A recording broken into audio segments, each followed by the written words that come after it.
All right, welcome back to Babble On. We just watched the episode The War Prayer, which I'm actually realizing because I was running a bit late, I do not have my info up for. So I'm going to... I don't know who wrote this one. I would look it up, but if I did, don't. I would get I will yell at you. Screamed at. Yeah. No looking Not by up for you, Hang on. but by everybody else. Right here. I mean, I probably should yell at you too. That's okay. You can. This was directed by Richard Compton. Okay. It was written by JMS. Hey! By JMS. Who scored it? And it was composed by Christopher Franke. Very good. Oh, I think he's the main dude who does most of it. I'm sure he was. He just tried something different on this one. Or I'm crazy, and it's been that way the whole time, and I just don't remember. It was the dawn of the streaming age. 4 friends, bound by a shared love of stories, embark on a journey to a legendary space station. 2 veterans of the ancient television wars, revisiting a familiar battlefield.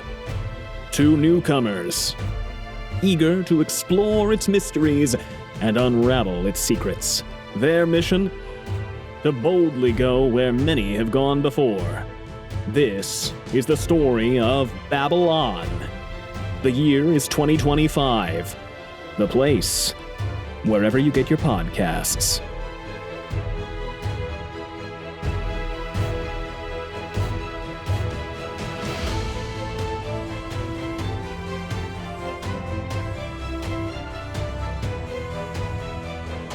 We are going to introduce ourselves, I guess, to begin. I'm Jenny. I love this show, watched it multiple times.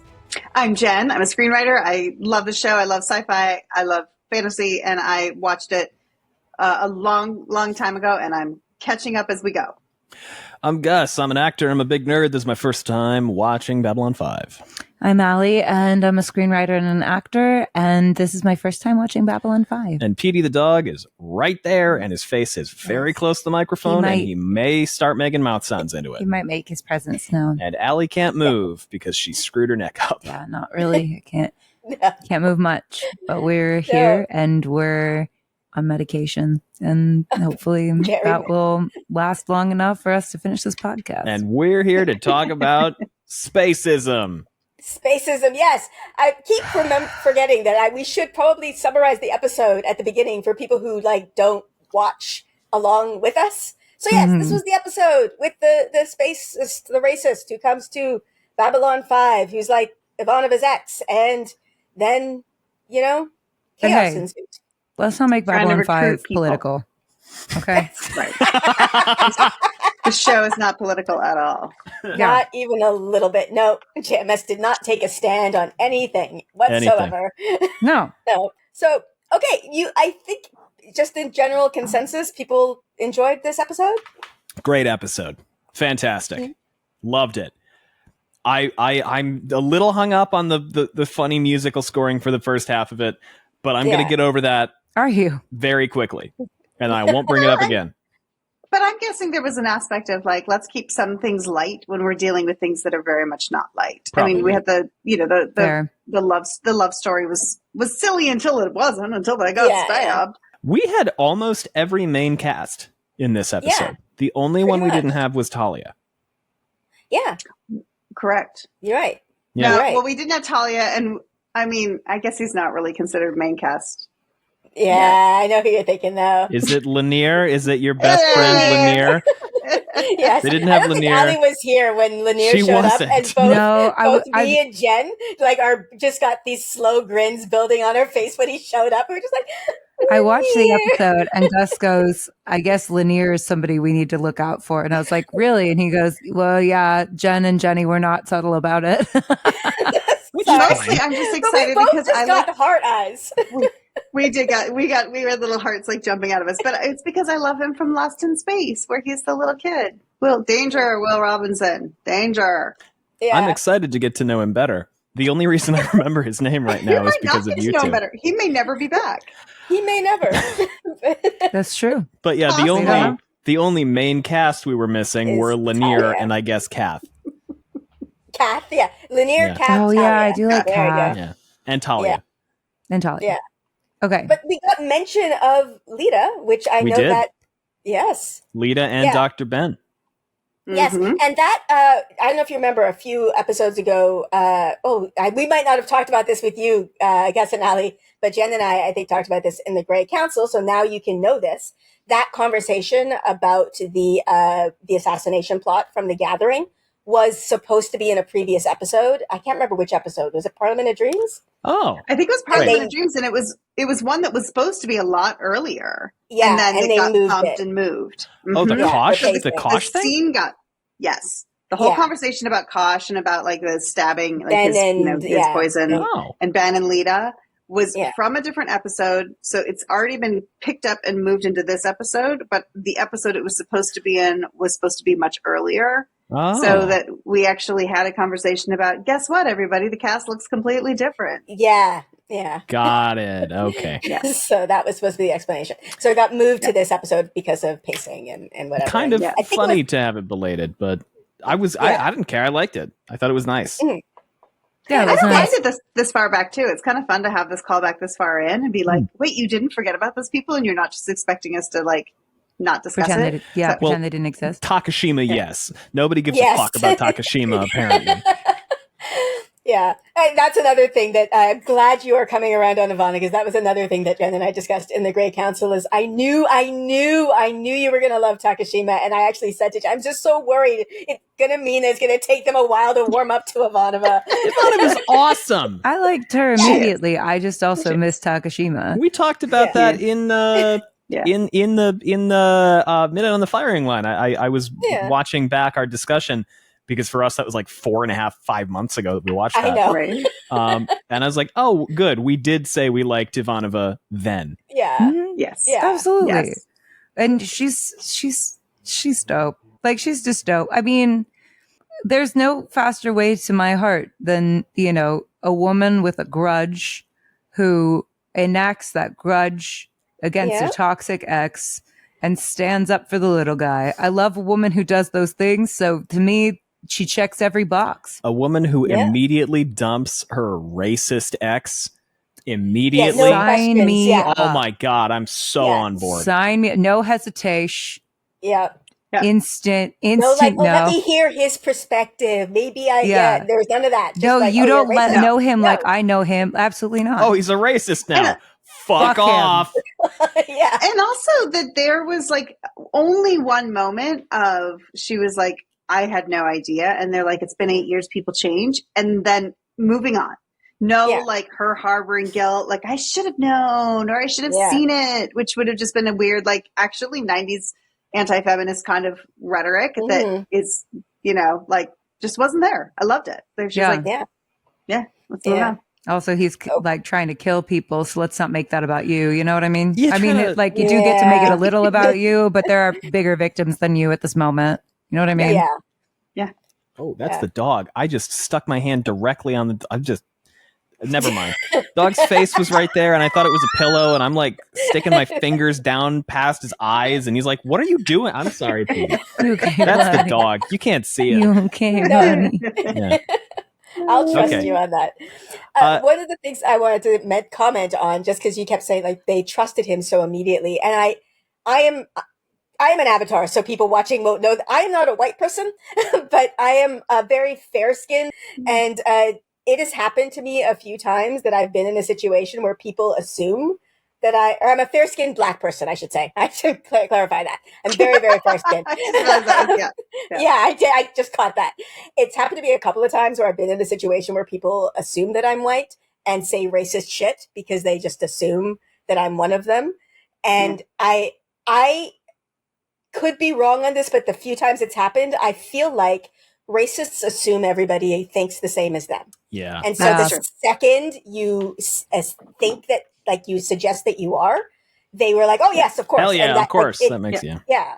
They will bring you in that as does much. feel realistic. Yeah. There is very much I am so right that everyone else must also think the same as I think, because there's no subtlety and there's no room for layers and there's no room for different ideas. And so it is kind of, I think that there's very much a blinder situation, I think.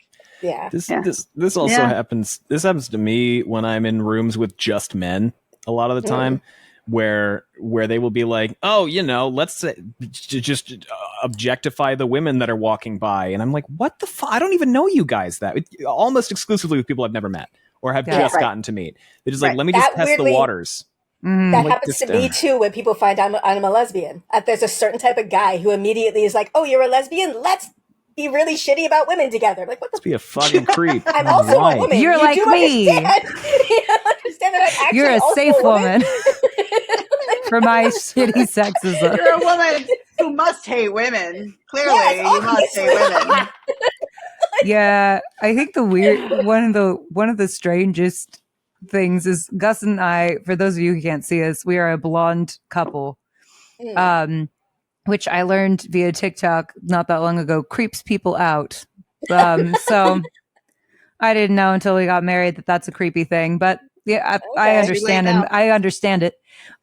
We've not historically been great to anyone. So, but there will be a weird group of people that will come up to us and be like, once they realize that we're a couple, where I'm going with this, where they'll be like, you must have children.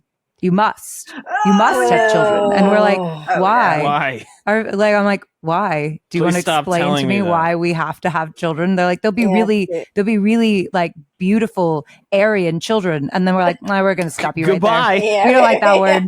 We don't like that word at all for really good reason. We don't like that word. Ew. Yeah. It's weird. People are weird and shitty and racist. And I feel like I just know there's going to be somebody who comes in here, even with all of my joking. It's going to be like, why are we making it about race? As if this was not like a very obvious metaphor. Not even a metaphor. It's explicit. It's very obvious. It's explicit. Yeah. It's very obvious what they're going for. Like the authorial intent is pretty clear. Like I get so confused as to how people can engage with media and not understand the media at all and like what it's saying. Especially science fiction, which is like so often meant to be like, hi, mirror to society. Everybody, it's all allegorical. Yes. It's all allegorical. I mean, sci-fi, fantasy, and comedy are like the three genres that get away with a lot of allegory. And a lot of like showing real. A mirror. That's why I like genre, like high genre stuff, is because it's like you can say a lot through allegory. You can sneak messages or not. I mean, honestly, I don't think this snuck anything, but like this did not pull any punches. But I like that you can do that in a way where we're not directly talking about it, but we are obviously talking about it. And I think that's important. The other thing I thought was interesting was that we didn't see this really until the end because they were in disguise. They were in their like cool things, but one of the assassins was a woman. And so I was, despite Garibaldi's low-level sexism that just exists all the time, I liked that we were like, okay, racists come in all sizes, shapes. Like we're not going to make this about sexism at all. We're not going to make this just about like white men. It's about humans and making it a little more broad. That first racist was not a white man. Like the first racist that we actually talked to was an Asian man. Mm-hmm. Yep. Well, and they even had, counter, for lack of a better term, like counter spacism from the aliens. Prejudice was being fomented on all sides because of the racists in no small part. But it was, it's like this can affect anybody can be an asshole. Truly, anybody can be an asshole. Yes, exactly. Our Asian racist that it was not a General Hospital. He was Data's dad from Goonies. I knew. I was like, he is familiar. Something about him is familiar. Yes, I've seen that movie a ridiculous amount of times. I knew. Yes, it was one of the. Watched it together. It was one of the 3 watchable movies at my grandparents' house. Oh, okay. Right. Along with League of Their Own, which I've also seen an unbelievable amount of times, and Ghostbusters. Wow. Yeah. Okay. Those were the 3 movies that were appropriate for children at their house. Your grandparents had really good taste. They did. Well, yes. My grandmother was an off-Broadway actress. Did you know this? She lived at the Barbizon with Sylvia Plath. Oh my God. Whoa. I know. I know. Well, didn't live with Sylvia Plath. But she lived in the same building as Sylvia Plath. Like all those, and those gals all knew each other. Yeah, she lived with Sylvia Plath in the same way that we live with Jen because we're both in Los Angeles, but on a much smaller scale. No, it's like if we lived in the same building as Jen. Yeah, they lived in the same building. And like, yeah. So anyway, but she did have really good taste in things. She was a difficult person, but she did have really good taste in movies. Good taste in movies. Okay. Wow. But speaking the Ghostbusters movies, was too demonic for me. I was not allowed to see that one. Yeah. The second one's pretty explicitly hellish.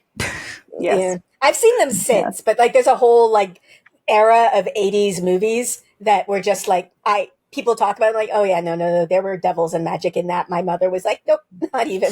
Not a chance. So I was glad to see all the different characters. I was glad we got to meet new alien species. I'm consistently amazed by the makeup and the effects budget for the makeup. I feel like all the money they saved on not having miniatures, they put into the prosthetics for like one-off characters who was just a shark woman.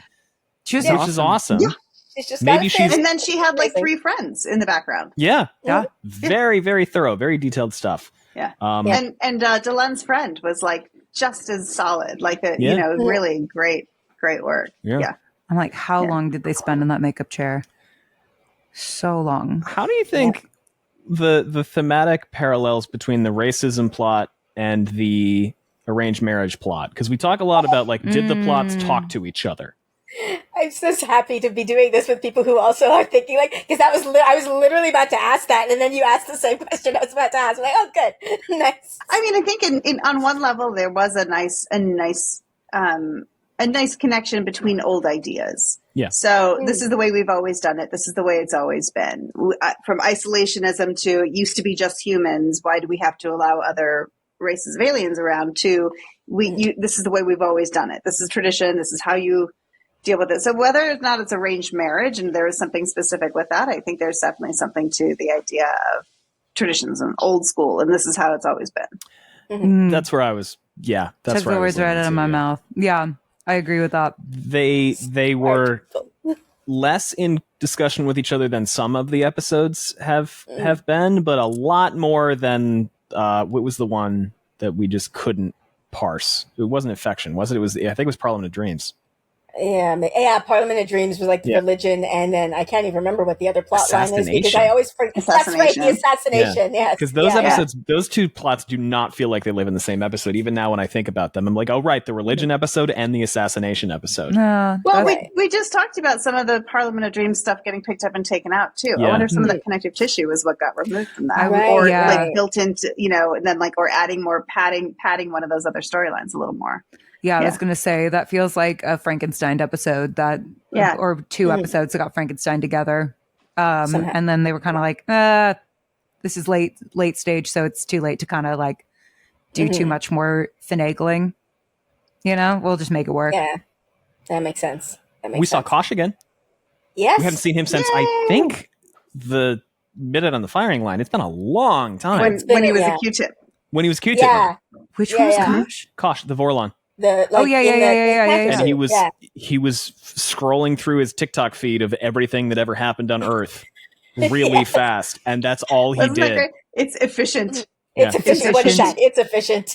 He's studying us, and I'm like, we've done some really cool stuff. We've also done some really not cool stuff. They had the moon landing. They did have the moon landing. That is one of the cool things we did.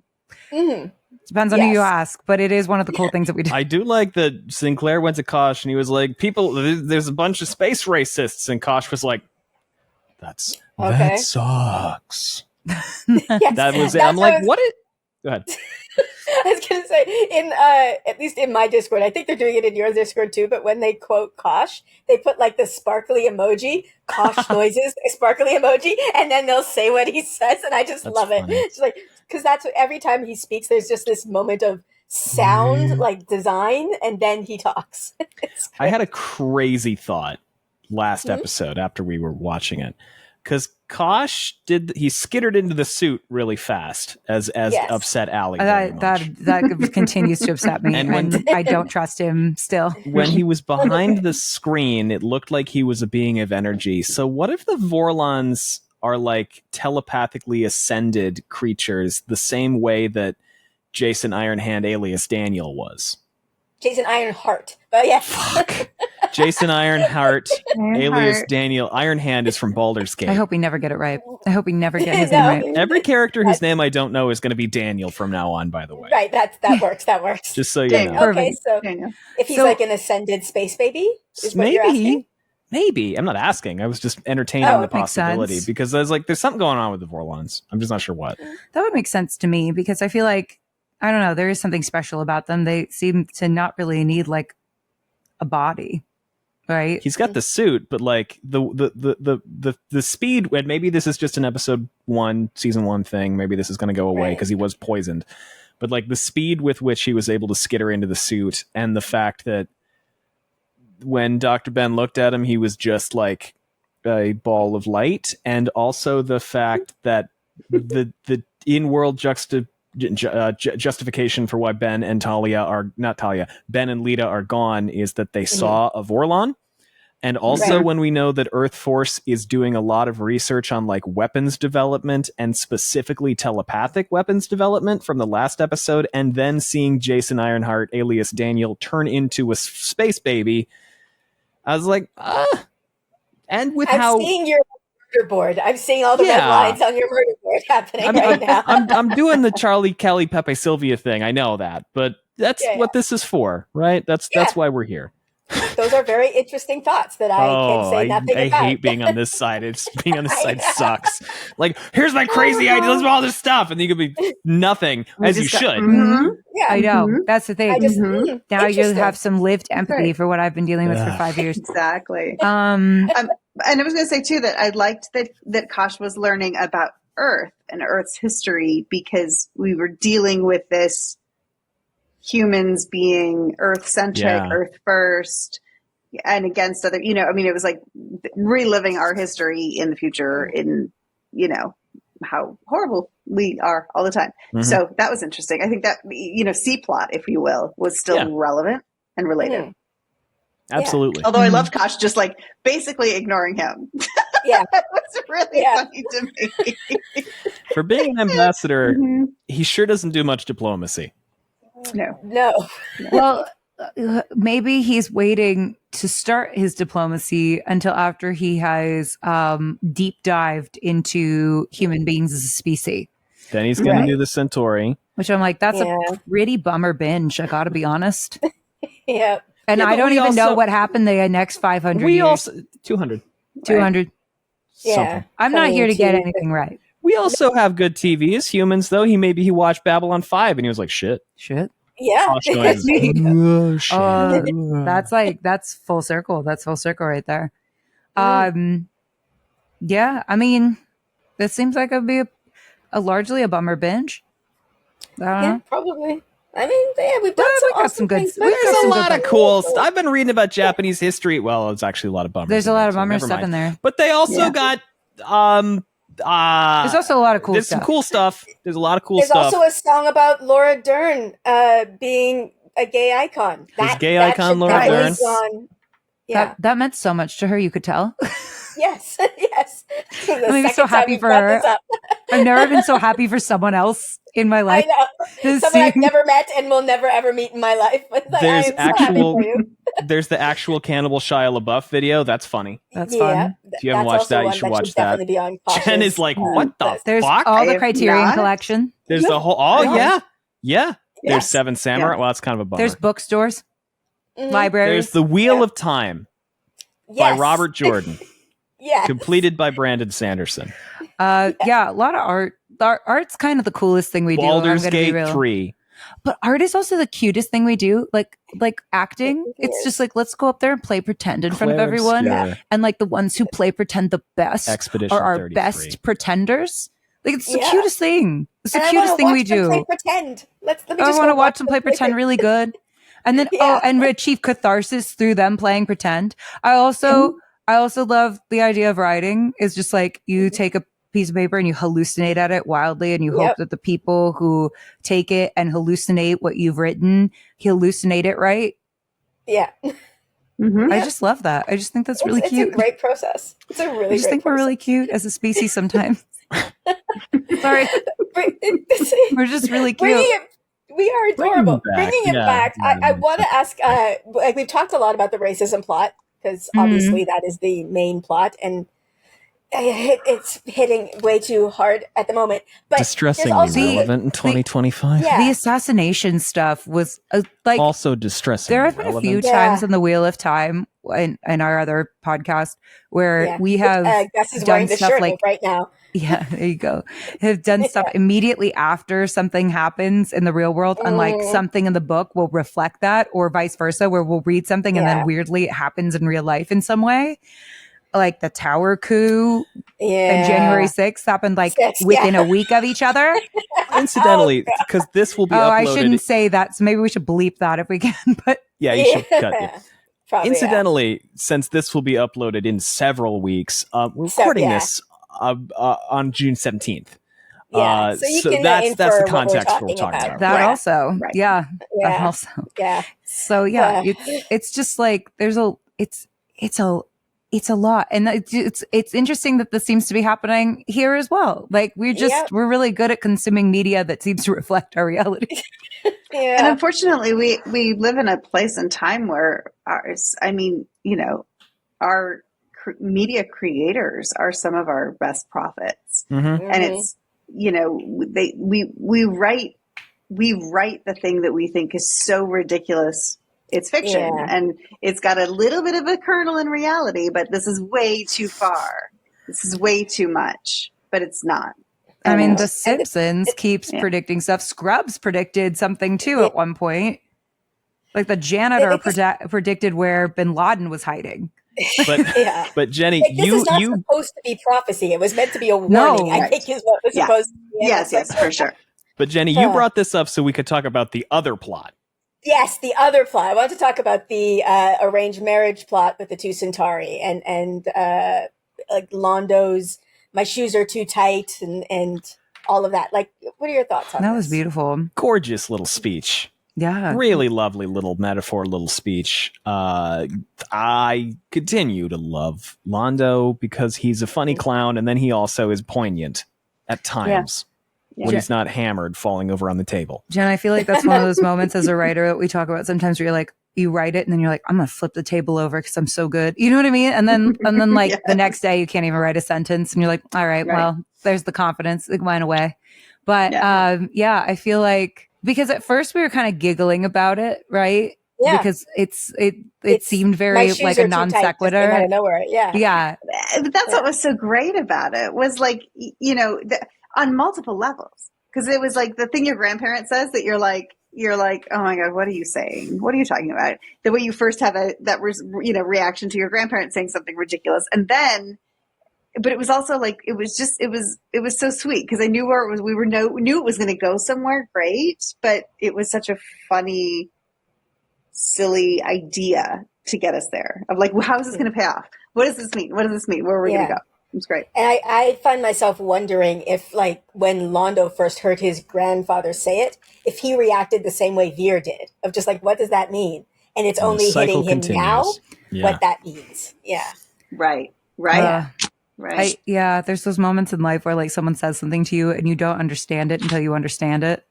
Mm-hmm. And then you're like, oh, that hits so differently now that I've been through X experience or Y moment or whatever. Things hit differently at different points in life. But no, I enjoyed that plot. I had forgotten somehow when we started this discussion that it quite explicitly dovetails with the racism plot because they were attacked by racists. I got so focused on the arranged marriage element of it that I went, right. It's also like this episode really had one plot with like offshoots. Oh, yes. I also really enjoyed that we like barely humanized the racists at all. Like I was like, why? I don't need them to be complex people. I don't want them to be. I don't need to know that he lost his job because of No, like, I don't care. Yeah. I don't care. The minute that you start violently attacking people because of who they are, it's the minute that I don't use, like she said, you cease to be a person. You're just, you're not a good person after that. Like, I'm sorry, for whatever you've been through that has made you shit, but you're shit. And like, I love that we fleshed out the stories of the people who were attacked, that they were fully fleshed out people, or at least like had, you know, friendships and like shared histories, and like were more ostensibly complex than like the people that were attacking them. Cause sometimes I think it unfortunately goes the other way, where it's like we get to spend a lot more time with the, you know, darkness of the plot as opposed to the people affected. And sometimes that makes it so it's like, let's flesh out these people. And I'm like, must we? Must we?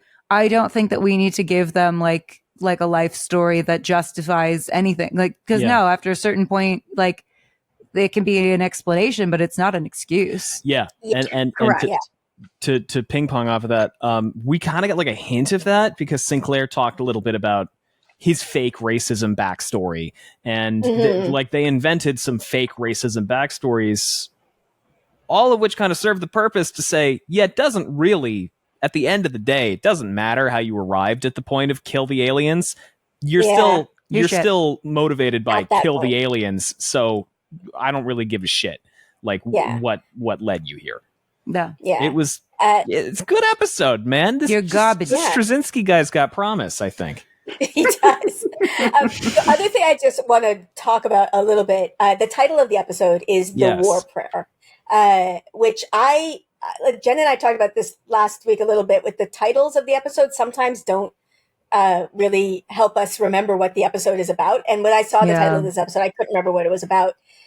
In looking up, you know, doing my research, whatever, The War Prayer is the title of something that Mark Twain wrote. Basically an anti-war treatise. I don't know what to call it. Basically, where the point of the war prayer is basically, it's Mark Twain's war prayer is explained whenever you pray for victory on your side, you are by default praying for the other side to suffer, and like basically wishing pain on somebody. That's really good. So that's like something to think about when thinking about this episode is, you know, this idea of I'm trying to lift up humans, and by default, that means that I am trying to denigrate other people, I think, is when the part of it. in the treatment of society as a zero-sum game. Yes, exactly. Which is what the racists are doing. In this case, they're saying if you are doing better, it means I am doing worse, which is not always the case, by the way. It's almost like, just wanted to, I know we all, but just to clarify, like you can have aliens doing well. You can have humans doing well. Everybody can do well. But some of these people fucking go like, well, if the aliens are doing well, I must be doing worse. So fuck them. Yes. You know, I know that there is shit ingrained in all of us because of society and of course. But I'm like, with all of that stuff, I'm just like, aren't you tired?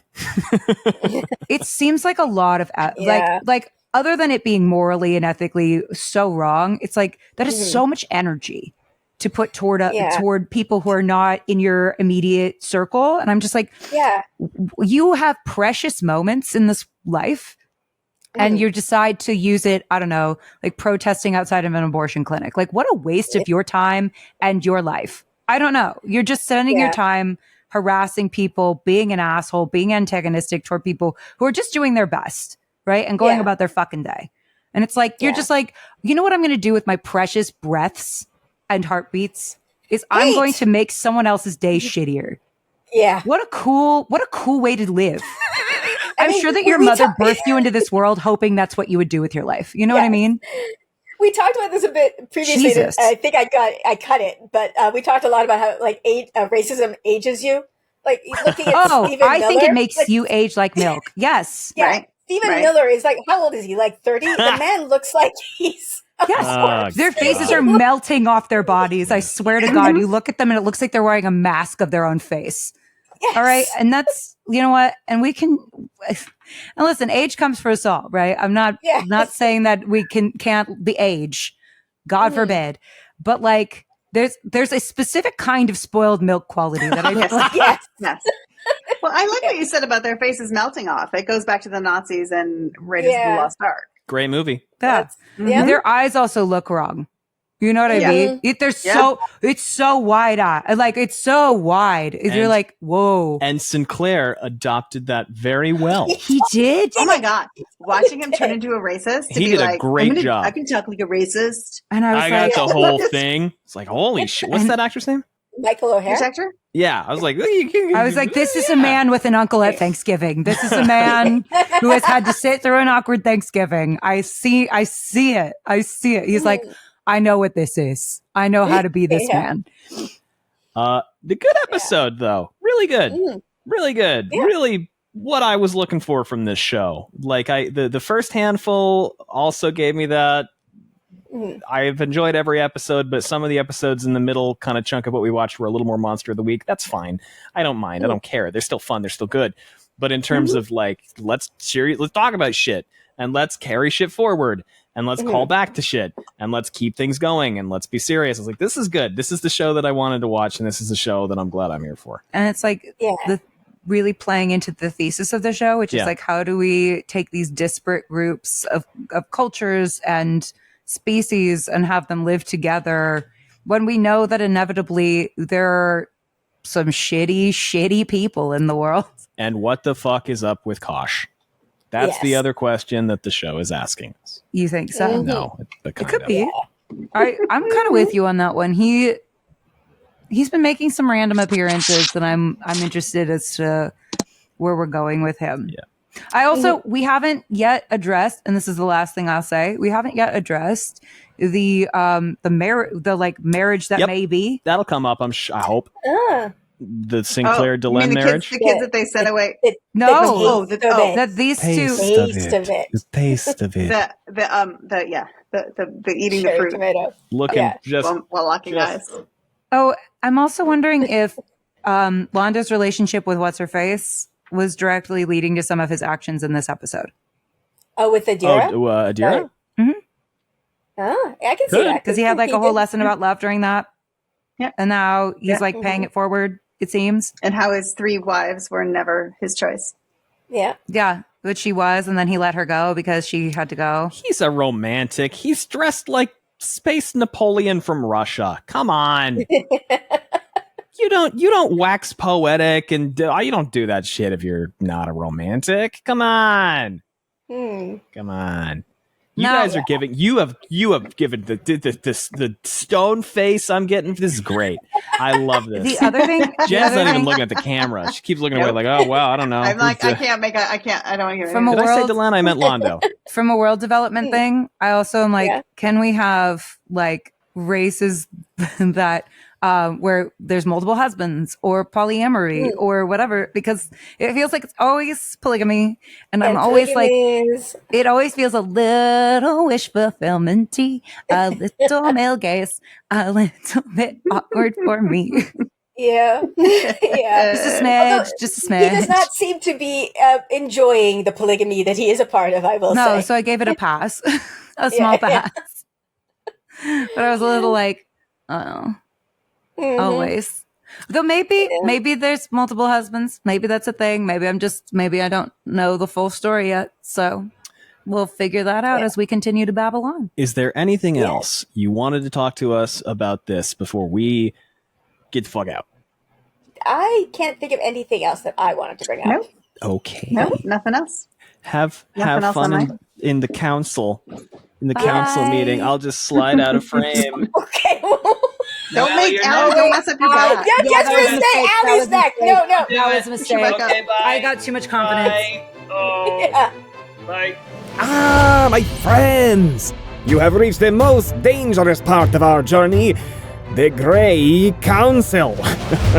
Here we speak of things that must not be spoken. Secrets, betrayals, spoilers. If you are not ready, turn back now. But if you dare to proceed, I promise you it will be magnificent. Oh, Mr. Garibaldi! Poor Allie. Poor Allie. So, I don't know. There's 2 things that they've said during that just made me go, what the fuck? One was when Ali called Ivanova a bisexual queen. I was like, oh, holy fuck. I know. That was great. That was great. The other one, I never made this connection, but Gus did. When Londo holds up his the wives, he names them what? Famine, pestilence, and pestilence, death. and three of the four horsemen of the apocalypse. Yes, and then Gus is like, but there's four. So what? He's waiting for war. I'm like, holy fuck, no. Londo's the fourth horseman of the apocalypse. Oh my god. I got goosebumps when he said that. It's like, holy fuck. I never made that connection. No. Ever. No. That's great. That's genius. That's And great. Gus just just tosses that out there. I'm trying to think if there's any other major things. Obviously, we've got Kosh. The Kosh stuff is great. And they keep hitting on that. Anytime Kosh comes up, they're like, there's something going on there. I'm like, yeah. Oh, yeah. Yeah. Very much so. Very, very much so, yes. And his being a giant, okay, I don't know if a giant space baby. I mean, kind of. The connections that he was making were pretty good. I'd have to go back. I'm going to have to go back. Obviously, when I'm editing it, I'll see the connections. I think he pretty much nailed it. like the enlightened kind of aspect. Yeah. Do you have any specific Grey Council thoughts on this one? Not really, because a lot of the stuff we covered, I think, in the Zocalo was like, I mean, just kind of covering all the aspects of the. It's a good episode. It's funny that neither of us could remember what it was based on the title, but it is a good episode. Again, there's a lot of stuff that's really on the nose, which in the 90s you did, because if you didn't, people didn't get it. But it's and also it's just like a testament to JMS's storytelling style of I'm not going to shy away from the stuff I want to just make sure people are talking about and thinking about. I think it was really good. As far as full spoiler stuff, I mean, the Home Guard and Santiago himself is not the problematic president. Right. I think later on this season, I said it before, I started rewatching again just because I couldn't handle waiting for the next episode.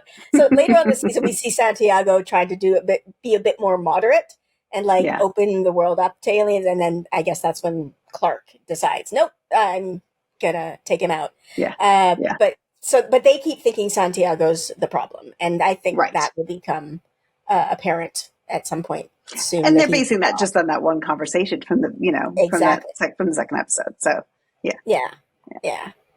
that'll come clear. Other things.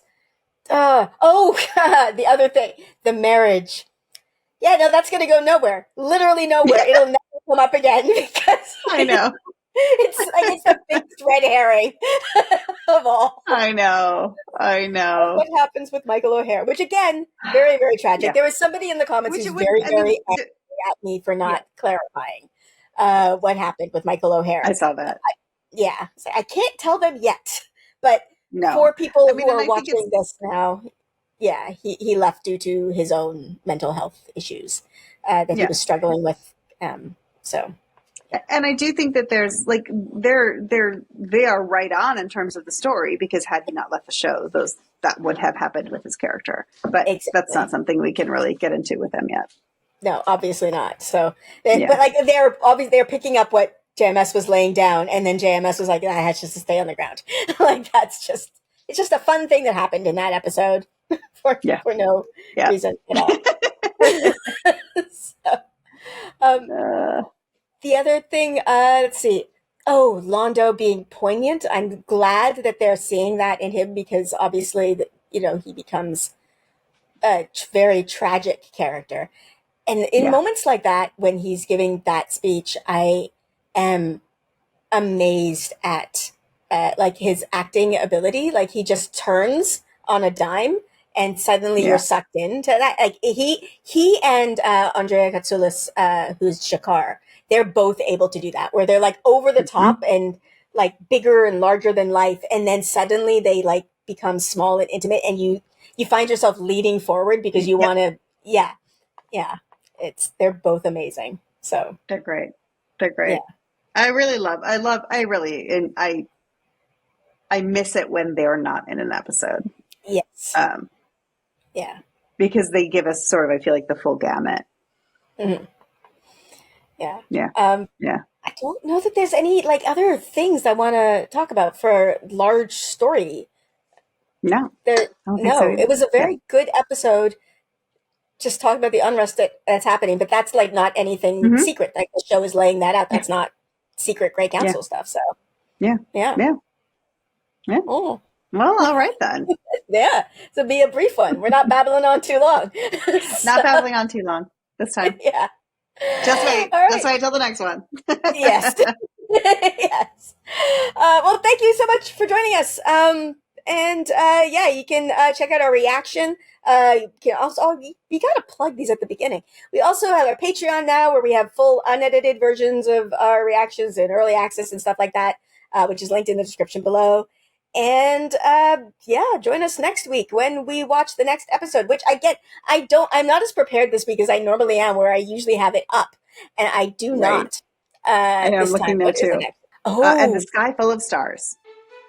The Sky Full of Stars. Okay, that's a good one. That's a good one. So we will get to that when we get to it. All right. Thanks for joining us. And Babble On.